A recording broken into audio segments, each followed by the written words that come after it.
For sure. Well, I tell you what, I'm looking forward to getting into your history here. And before we get to that point, I want to know 4 years ago, we were wrapping our heads around this whole global pandemic. How did you get through the pandemic and how did it change you? So I would say to get through the pandemic, really made sure I kept in touch with family and friends. At the time, I was living by myself. I was in a one bedroom, 500 square foot apartment. So I mean, clearly it's tough when you're living by yourself in such a small, confined environment. Try to leverage technology as much as possible, Mhm. to do Zoom calls with friends, FaceTime with friends. Same thing at work, set up as many virtual meetings as possible. Still get that face-to-face interaction without actually being in person with people. I still make sure to make the effort to go outside whenever possible, take walks, keep my distance from other people, but I not just stay in my apartment all day every day, Yeah. because that would just drive me a little bit crazy. But yeah, just try to stay focused and be productive at work, and know that if I took the right protocols, if everyone took the right protocols, that things would eventually open back up and get back to normal. Yeah. So just try to be patient. So at the end of the day, on paper, you're a motivational speaker and an author, but let's get to the heart and soul of what you do on a daily basis. I'm going to put you in front of a bunch of third graders at career day, and one of the kids says, "Hey, what do you do for a living?" How do you answer that child? Yeah. So I work at a cybersecurity startup called Netscope. So the heart of what I do is I'm very focused on capacity within the company. So we're building out our own private network. So in a sense, we have data centers globally. So let's say you're trying to stream something on Netflix and you live in New York. If we have a data center in New York, then you can get the movie to stream in as quickly as possible with high quality. But if we don't have a data center in New York, then we have to try to pull from the nearest data center. Maybe that's in Florida, maybe that's in Texas. So you'll still be able to stream that video, but it's not going to be as good quality. So what we're trying to ensure is that we have as many data centers as close to as many customers as possible to make sure it's as great of a customer experience. And I'm leading that effort from a strategic standpoint. Where do we need to create new data centers? How do we make sure that we have enough capacity in the existing data centers to make it a good customer experience? So analyzing that data, working across multiple teams, cross-functionally to make sure that we're executing the tasks that we need to. Wow, that's fascinating. So what did you want to be in the third grade? What was your dream? The third grade, I'd probably say a professional athlete. I Yeah. think everybody wanted to be in the NBA or NFL, MLB. I mean, I still have a love for sports. I play for fun whenever I can. But I'm happy where I am, as far as in my career. So I remember in the eighth grade, somebody came in, a former athlete, and they walked in the room and they picked up a pen and they went to the chalkboard and they put 0.0000318 or whatever. And he was like, "What do you think that number is?" And we're all like, "I don't know." And they're like, "That's the chance of anybody in this room or that you know will ever make it into a professional realm of sports."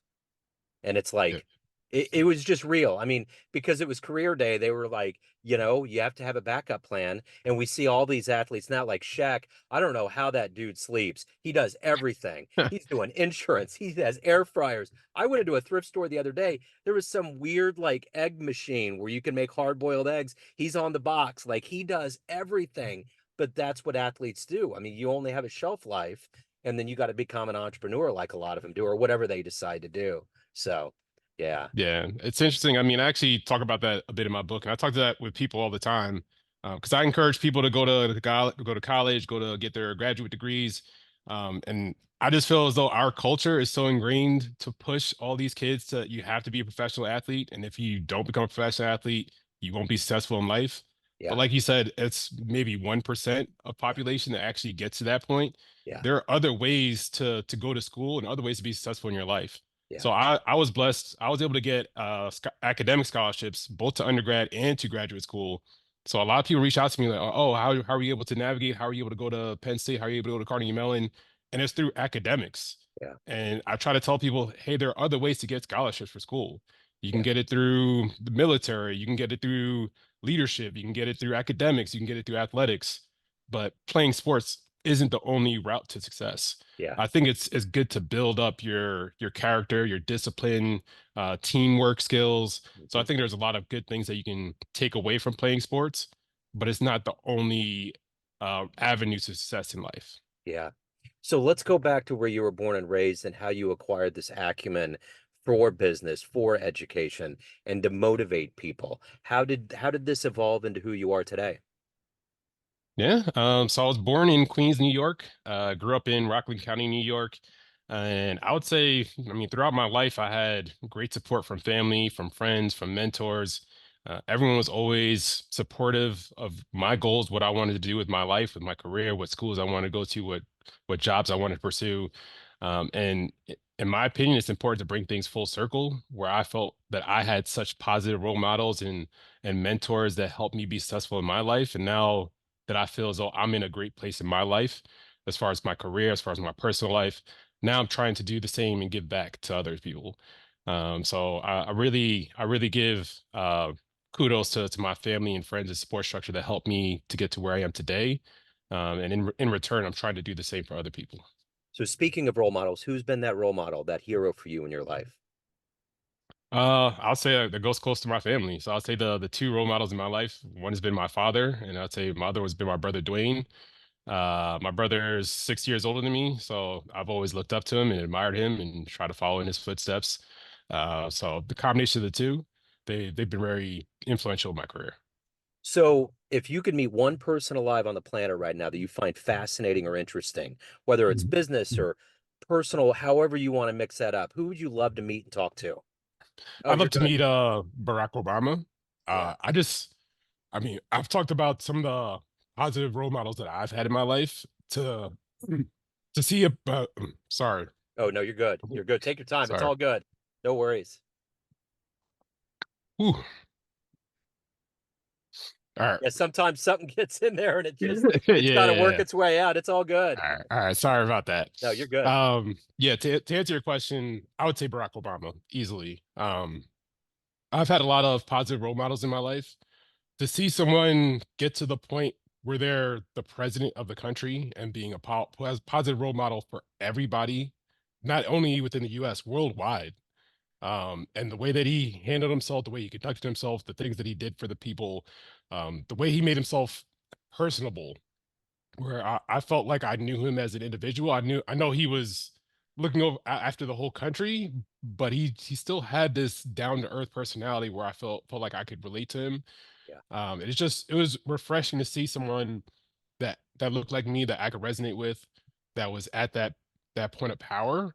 Um, so I'd love to just pick his brain. I'm sure. I mean, I know people feel like they're stressed in their jobs. I don't think there's a job more stressful than being the president of the country. So I'd love to just pick his brain, understand the process of how he's able to get to the point where he was, like the process of him being the president. And when things go good, you get all the credit. When things go bad, you get all the blame. That's a lot for a person to take. And then obviously your family gets thrown into the spotlight as well when they may not necessarily want to be in the spotlight, but that just kind of comes with the job. Yeah. So I mean, if I could meet with anybody, I would definitely say Barack Obama. Yeah, I'd love to be on that meeting myself. I really miss him and I had no idea. There was no way to know that politics would descend and into the realm that we're in right now.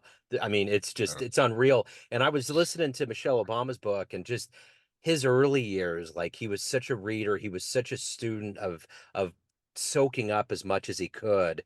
And just the fact that he, like with everything that we're going through right now, like he was untarnished. The only thing that they could nail him on was a tan suit one time because the green screen didn't work. It's like, dude, like, and what we're dealing with right now, it's like, I just sometimes I think it's like an alternate reality. But at any rate, let me ask you this: as an athlete, what's been the best game that you've ever been to?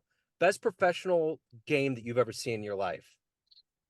for me, it's easy. It actually was. I go to a lot of professional games. I would Yeah, say the best one I've been to was a college game.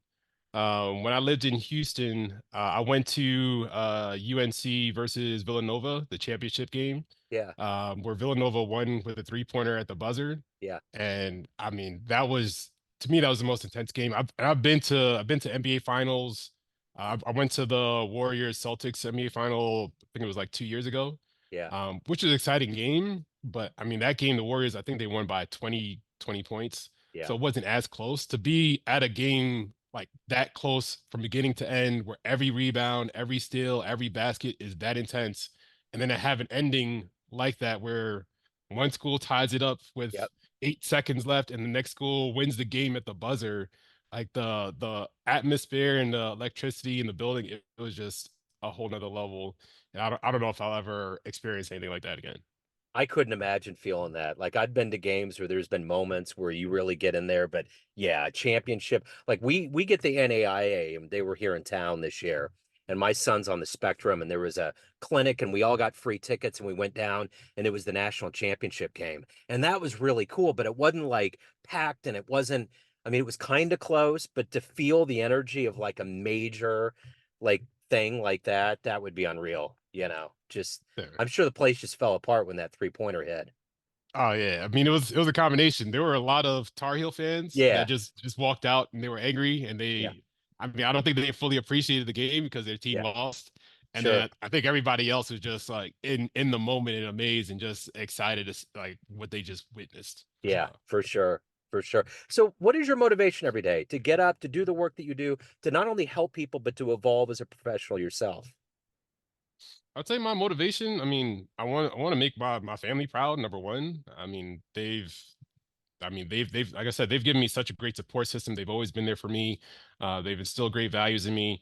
And I want to continue that legacy. I want the Morgan name to be known for what we've done for the society, for other people, and how we've helped other people grow. So I mean that's one big motivation. And then I'd say my fiance, I have a great relationship with her, and she motivates me. We push each other. It's a great support system. My friends, we push each other.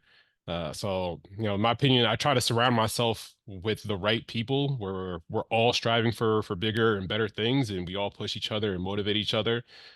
So, I mean, one of the things that helps motivate me is the people that I surround myself with, Yeah. and that makes me want to do more. I want to be more successful in my job. I want to reach my goals in my personal life. I want to reach other people and affect them in a positive way. Want to leave an imprint on this world. So So, you have to give out good advice to your clients. What's the best advice that you've ever gotten? the best advice that I've ever gotten. Um, I'll say the best advice I've gotten is not to be so hard on myself. Yeah. I feel I set very high expectations and I strive for the best, and that's in anything I do. That's at work, that's in sports, that's in like anything. So sometimes when I don't meet my goal or I don't meet it within the timeline that I expect, I can be hard on myself. But that's part of the journey. Yeah. Everything in life is not perfectly straight line. Everything, the trajectory in your career or in your personal life doesn't always go perfectly straight up. Sometimes you have to take a step back to take a step forward. And sometimes having that lessons learned can really help push you to the next level. And you have to humble yourself. So I think people reaching out to me and let me know like, hey, enjoy the moment, be proud of what you have achieved. What did you learn from this? Everything doesn't always work out the way you want it to. How can you make sure you're better moving forward? Uh, and not to be so hard on myself and be happy with the things that I have accomplished, the things that I do have in my life. I think that's been very great advice for me. So, speaking of accomplishments, of all of the things that you've done and become in your life, what are you the proudest of? All the things I've done in my life. I mean, right now, I'd say the biggest thing is writing a book. A lot of people are surprised and giving me a lot of kudos. It's not as though I've quit my full-time job. I'm still working full-time. Was able to write a book in on evenings, on weekends, Yeah. to trying to balance that. Um, so I would say that right now, that's definitely the biggest and that's I mean, similar to what we were talking about earlier, like there's only a small percentage of people that can Yeah. say that they've played in professional sports. Not a lot of people can say they've written a book. Yeah. True. So I don't have any of my friends, family in my network that have written books. So, when I reached out to them, let them know that I'm a published author, a lot of people were shocked and surprised and proud of me. Yeah. So I'd say that's definitely been a great accomplishment. That's hard to do. Hard process to go through. So let me ask you this. Everyone has a perception of you, family, friends, all of your readers, clients, colleagues, but you run the show. What's your perception of you? Who do you think you are?